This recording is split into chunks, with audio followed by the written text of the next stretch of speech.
siang semua jemaat yang dikasih dalam Tuhan Yesus. Saya senang sudah ada ini ya. Ibadah kita pada hari ini, saya mendapat tugas dari bidang acara. Judul yang diberikan kepada saya adalah God is still waiting. Ini judul yang luar biasa.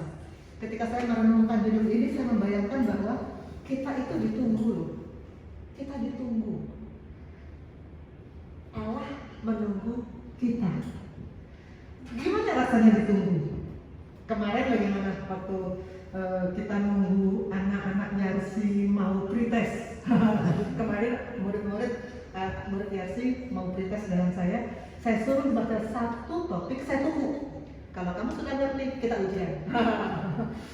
Itu rasanya ditunggu itu ada sensasi tersendiri ya. Ada sensasi tersendiri.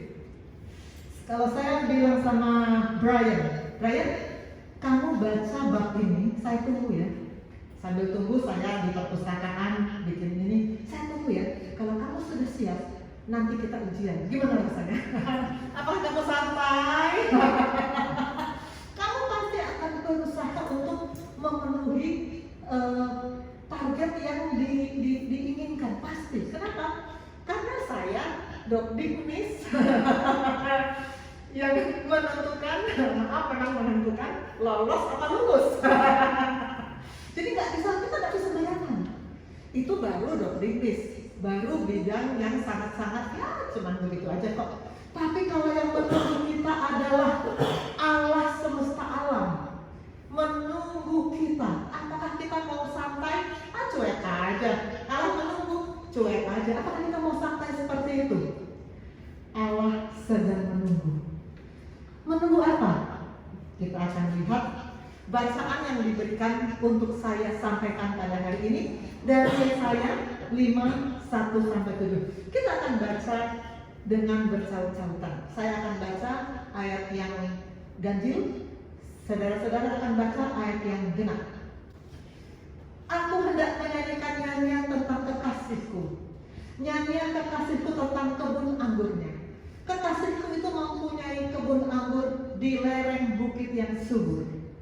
Ia mencampurnya dengan uang batu-batunya dan menanaminya dengan pokok anggur pilihan. Ia mendirikan sebuah menara jaga di tengah-tengahnya dan menggali lubang tempat memeras anggur. Lalu dinantinya supaya kebun itu menghasilkan buah anggur yang baik, tetapi yang dihasilkannya adalah buah anggur yang asam. Maka sekarang, hai penduduk Yerusalem dan orang Yehuda, adililah antara aku dan kebun anggurku itu. Lagi yang harus diperbuat untuk kebun anggur itu yang belum berbuat padanya. Aku menanti supaya dihasilkan buah anggur yang baik. Mengapa yang dihasilkannya hanya buah anggur yang asam? Maka sekarang aku mau memberitahukan kepadamu apa yang hendak kulakukan kepada kebun anggurku itu. Aku akan menebang pagar durinya sehingga kebun itu dimakan habis dan melanda temboknya sehingga kebun itu diinjak-injak. Aku akan membuatnya ditumbuhi semak-semak, tidak dirantingi dan tidak disiangi, sehingga tumbuh putih malu dan rumput. Aku akan memerintahkan awan-awan supaya jangan diturunkannya hujan ke atasnya. Sebab kebun anggur Tuhan semesta alam ialah kaum Israel, dan orang Yehuda adalah tanam-tanaman kegemarannya. Dinantinya keadilan, tapi yang ada kelaliman. Dinantinya kebenaran, tapi yang ada keonaran. Puji Tuhan, waktu saya merenungkan firman ini, saya sungguh diberkati banyak pemahaman baru yang Tuhan berikan kepada saya. Yang menulis, kita memang harus belajar ya, untuk memahami firman kita memang harus belajar. Nggak bisa asal-asal baca terus sudah. Yang ada memang apa sih ya? Yang menulis surat ini adalah Nabi Yesaya. Yesaya itu sepupunya Yeremia ya. Kok saya namanya Yeremia? Yaitu Yesaya, Yeremia, Yeskiel itu nabi-nabi besar di Perjanjian Lama. Yesaya ini hidup ketika Israel sudah terpecah menjadi dua. Saya coba keluarkan ini skema ketika Israel sudah terpecah jadi dua. Ini Israel Utara, ini Israel Selatan. Israel utaranya yang 10 suku. 10 suku memang memisahkan diri, dan ini yang satu suku. Kok 1, 10, 11, kurang 1 ya. Karena Lewi memang nggak dapat bagian pusaka kan. Jadi Lewi itu memang kerjanya di Bait Allah. Jadi Lewi itu memang di sini, tapi dia nggak dapat tanah pusaka. Dia kerja di Yerusalem di Bait Suci. Jadi di sini suku Yehuda dan ada Lewi, ini yang 10 suku. Mereka memang terpisah. Nah, Yesaya itu dipanggil Tuhan untuk mendatangi umat Tuhan yang ada di Israel Selatan. Dan kalau kita baca Yesaya 1 ayat 1, kita menjadi tahu kapan Yesaya hidup. Penglihatan yang telah dilihat Yesaya bin Amos tentang Yehuda dan Yerusalem, Israel Selatan ya, Yehuda dan Yerusalem, di zaman Uzia, Yotam, Ahaz, Hizkia. Siapa sih ini? Uzia, Yotam, Ahaz, Hizkia turunan dari Daud. Jadi kita lihat Daud punya anak Salomo, Salomo punya anak Rehabeam, belum. Sampai ini kira-kira generasi ke-10 kira-kira. Uzia, Yotam, Ahaz, dan Hizkia. Jadi ketika ini terjadi, kalau kita baca firman yang tadi kita baru, kalau kita renungkan yang tadi kita baru baca, itu isinya apa sih? Apakah Allah sedang bersuka cita? Umatku sangat menyenangkan hatiku, apakah begitu? No, Allah kecewa. Allah kecewa karena Israel ini, bangsa pilihan Tuhan ini, sudah dia lepaskan dari cengkeraman Mesir. Sudah dia pimpin melewati padang gurun 40 tahun yang penuh dengan segala macam cerita itu. Lalu Tuhan kasih tanah Kanaan, melewati masa hakim-hakim, kemudian mulai ada raja-raja. Tapi sampai di Uzia dan seterusnya ini, Tuhan kecewa. Tadi kan dia bilang, yang perhatikan kebenaran, yang ada keonaran. Karena bangsa Israel memang bangsa yang penuh dengan selalu bersungut-sungut, dan di masa ini bangsa Israel bolak-balik apa? Menyembah berhala, menyembah batal, bolak-balik menyakiti hati Tuhan. Tuhan kecewa. Kalau kita lihat ini gambar kebun anggur. Petani kebun anggur ini merawat tanamannya, nggak gampang. Merawat kebun anggur beda dengan kebun durian. Durian mah nggak pernah ditanam, nggak pernah dibersihin, nggak pernah dirawat, jatuh aja sendiri. Dan dari Ambon selain Yeremia, saya waktu di Ambon kok pesta durian. Tapi anggur itu mulai dari tanahnya dicampur, dibuang batu-batunya, ditanamin pokok anggur pilihan, dibersihkan, didirikan menara jaga. Kalau kita baca yang tadi kita baru baca ayat 2 ya, dibuat lubang pemerasan. Dia berharap, karena ini anggur pilihan yang ditanam di sini anggur pilihan, maka dia berharap yang tumbuh, yang dihasilkan buah yang baik. Tapi ternyata buah yang asam. Tuhan kecewa. Nah, apa sih arti dari perumpamaan tadi? Kebun anggur itu yang dia maksud melambangkan apa? Kebun anggur itu adalah kaum Israel, adalah orang Yehuda, itu adalah tanaman kegemaran Tuhan. Pemilik kebun anggur adalah Tuhan semesta alam. Kebun anggur Tuhan semesta alam. Tuhan kecewa karena yang dia rawat hasilnya tidak seperti yang dia harapkan. Siapa yang suka nanam-nanam, pernah nggak merasa kecewa dengan apa yang kita rawat? Ternyata kok nggak seperti yang kita harapkan. Sudah agak lama waktu saya SMA, saya masa kecil saya itu di Malang. Saya ke Malang dengan teman-teman, karena kangen sama tempat masa kecil. Terus saya melihat di situ ada yang jual kaktus. Saya suka, di situ cakep. Saya beli 10 pot. Saya bawa pulang ke Jakarta. Ngebawanya itu nggak gampang ya. Mendapatkannya juga nggak gratis ya, beli. nggak pakai puisi, nggak pakai duit. Jadi kita sudah beli, kita sudah bawa capek-capek, dan kita sudah rawat sesuai petunjuk si abangnya gimana ngerawat kaktus. Saya coba supaya itu hidup, karena saya suka ketika lihat di Malang kok cakep. Ternyata kaktus saya hanya nggak sampai 1 bulan mati semua. Kecewa saya. Kecewa. Begitu juga pemilik kebun anggur sudah merawat begitu sungguh-sungguh. Yang dihasilkan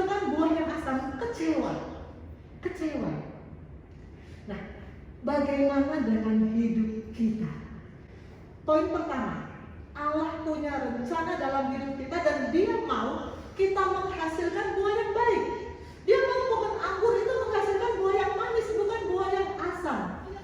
Seperti kekecewaan pemilik kebun anggur kalau hasilnya asam, begitu juga kekecewaan pemilik kehidupan kalau kita tidak menghasilkan buah yang baik. Ini ayat yang saya sangat suka, itu ayat 10 ini. Karena kita ini buatan Allah, diciptakan dalam Kristus Yesus. Untuk apa? Untuk melakukan pekerjaan baik. Bukan hanya kita diciptakan supaya jangan berbuat dosa, jangan bohong, jangan marah, jangan sedih. Bukan cuma itu. Itu sebetulnya bukan hal yang terpenting lagi. Karena kalau kita sudah diciptakan dalam Kristus Yesus, harusnya kita sudah tidak melakukan dosa. Tapi bukan sampai situ yang Allah mau. Dia mau kita melakukan pekerjaan baik. Baik menurut siapa? Menurut saya ini baik, belum tentu baik menurut Allah. Yang dipersiapkan Allah sebelumnya. Dia sudah punya rencana dalam hidup kita. Dia tidak pernah iseng-iseng menciptakan seorang Rinto, nggak pernah iseng-iseng menciptakan seorang Reza, nggak pernah iseng-iseng menciptakan seorang Galser. Ada rencana Tuhan dan Dia mau kita hidup di dalamnya. Itu yang Dia mau. Nah, Tuhan sabar, ya. Tuhan sabar menantikan kita berbuah. Sudah berbuah belum? Tuhan sabar sih. Tuhan sabar menunggu. Berapa lama kesabaran Tuhan? Kita lihat bangsa Israel dari Mesir ke Kanaan 40 tahun. Di Kanaan mulai dari zaman hakim-hakim entah berapa tahun. Kemudian Daud sampai keturunan generasi ke-10 entah berapa tahun. Tuhan sabar menunggu. Begitu juga menunggu kita berbuah. Hidupmu sudah berbuah belum? Tuhan sabar menunggu. Sabar menunggu. Walaupun kesabaran itu nanti ada batasnya. Kita lihat bagaimana dengan anggur ini. Sesudah dia olah tanahnya, dia tanam anggurnya, dia gali ini itu, dinantinya, dia menunggu. Dinantinya supaya kebun itu menghasilkan buah yang baik. Dia menanti. Taunya buahnya asam. Buahnya asam. Kecewa. Apakah hidup kita juga sudah memenuhi harapan Allah Bapa? Tuhan menunggu kita menghasilkan buah. Waktu Tuhan Yesus berjalan bersama murid-muridnya, lihat pohon ara yang daunnya banyak. Tuhan gak memuji, pohon aranya cakep ya, daunnya banyak. Enggak.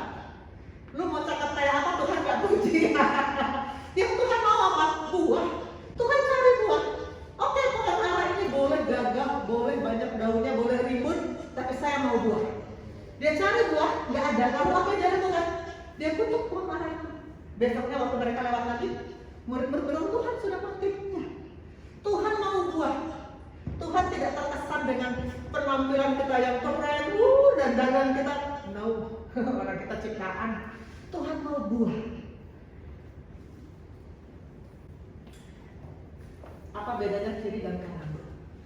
Kiri ini anak kecil ya, kanan ini anak yang sudah dewasa, sudah pemuda. Orang tua pasti akan sayang sama anaknya, orang tua yang normal ya, pasti akan sayang sama anaknya. Mau anak kecil, mau anak besar, pasti sayang. Pasti sayang. Padahal anak kecil itu bisa apa sih? Cuman bisa minta, merengek, ngambek, bikin pusing, tapi tetap sayang orang tua. Waktu kecil pernah ngambek nggak Rito? Pernah, tetap disayang, tetap. Tapi apakah Rito kecil terus? Tidak, suatu saat pasti bertumbuh besar. Sesudah besar, mana ada ngambek lagi?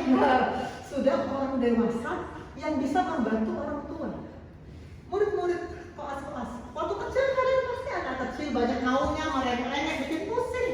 Tapi sekarang orang tua kalian mengharapkan kalian menjadi dewasa dan nanti sesudah jadi dokter bisa bantu orang tua. Nggak lagi bikin susah, nggak lagi minta-minta, nggak lagi ngambek-ngambek, tapi bantu orang tua. Orang tua selalu berharap begitu dan sabar menunggu, tapi ada batasnya. Ada batas di mana dia kalau misalnya ke mobil ini koas terus 20 tahun koas terus, pasti makanya komplain,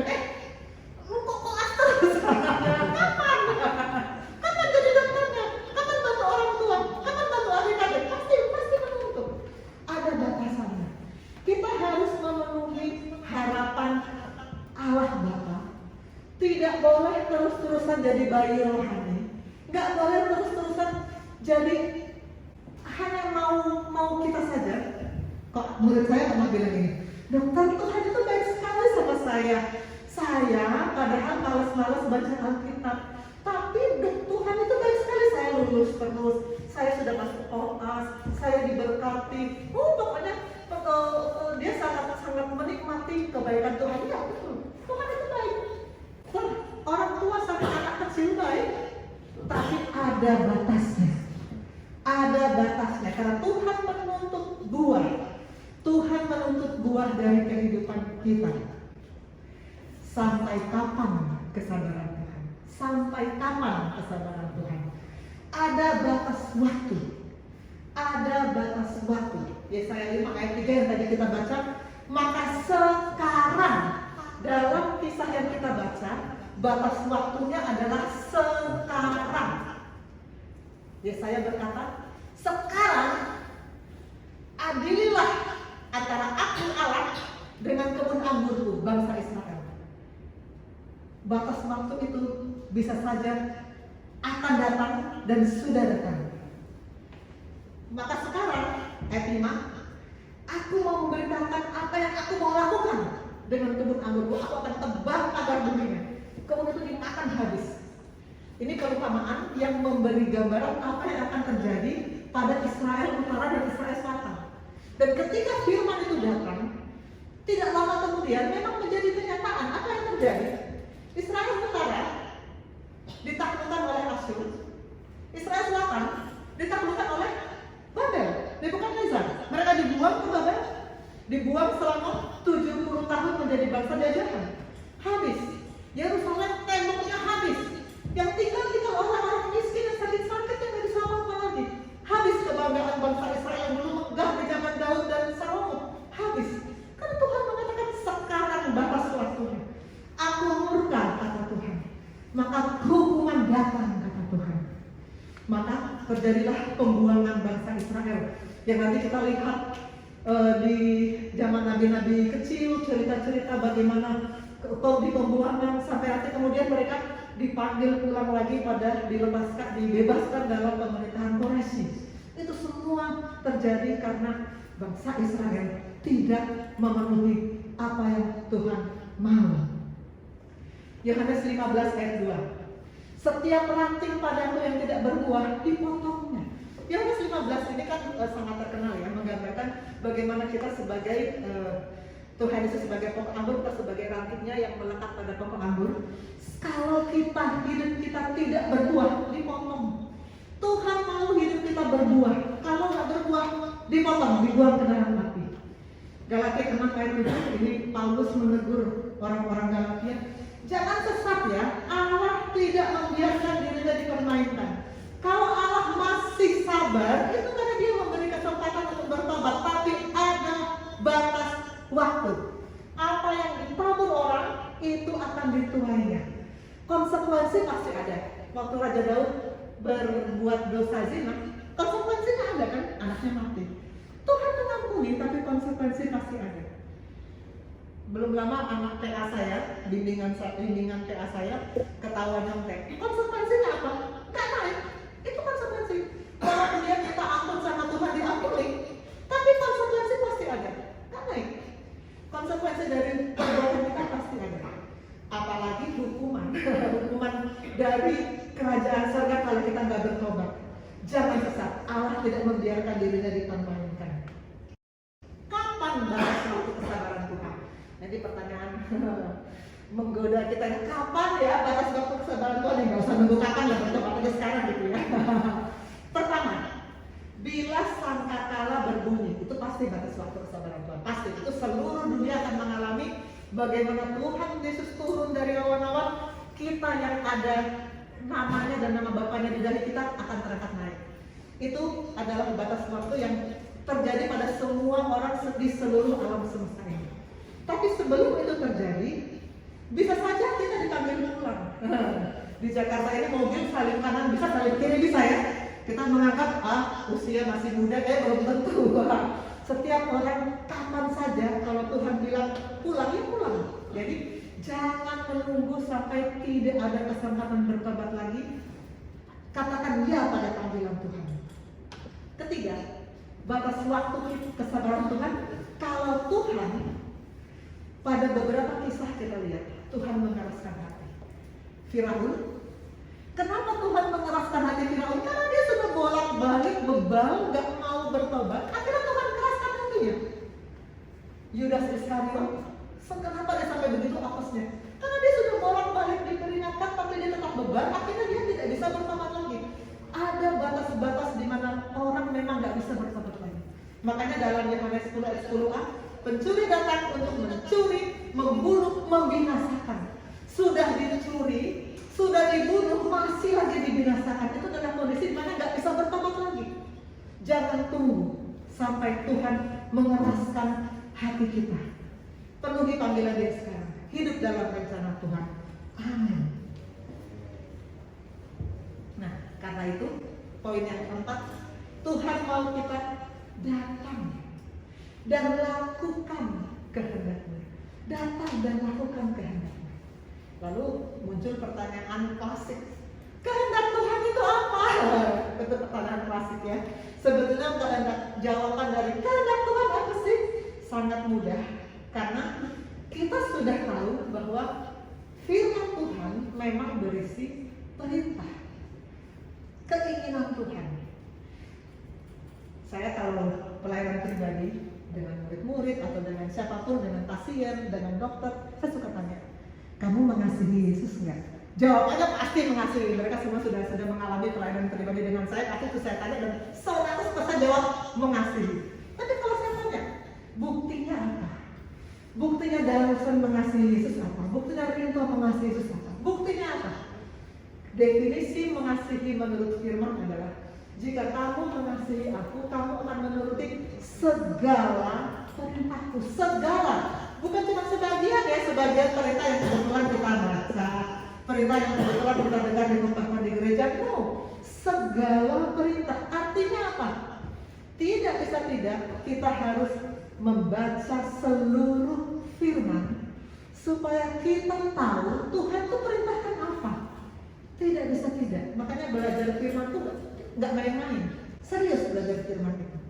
Kita harus sungguh-sungguh belajar. Seperti hati seorang murid yang mau pandai dalam satu ilmu, begitu juga dalam kita belajar firman, kita betul-betul mau tahu Tuhan mau bilang apa sama aku.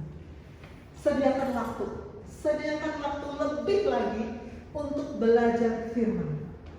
Pagi hari saya selalu sediakan waktu untuk saat teduh, dan saya selalu bagi ke murid-murid. Saya bagi di grup Bintang Kris juga apa yang saya baca. Tentu saja kita semua bebas mau baca yang mana, tapi kalau ini memberkati saya bagikan supaya yang belum punya bacaan bisa diberkati. Tiap malam saya membaca urut dari Kejadian sampai Wahyu. Saya ulang lagi sudah berapa kali ulang. Kenapa kita harus baca urut secara sistematis dari Kejadian sampai Wahyu? Supaya kita tahu seluruhnya, segala perintah. Kalau kita hanya baca Perjanjian Baru aja, perintah Tuhan di Perjanjian Lama kita nggak tahu. Kalau kita hanya baca 4 Injil aja, perintah Tuhan di Galatia, Efesus, Filipi, Kolose kita nggak tahu. Makanya kita harus sediakan waktu lebih banyak untuk baca firman. Dan membaca aja nggak cukup, lakukan. Dia mau kita hidup di dalamnya, di dalam rencananya. Tuhan sudah persiapkan. Tuhan mau setiap orang ini menjadi seperti apa yang Tuhan sudah tentukan. Dan dia mau kita hidup di dalamnya.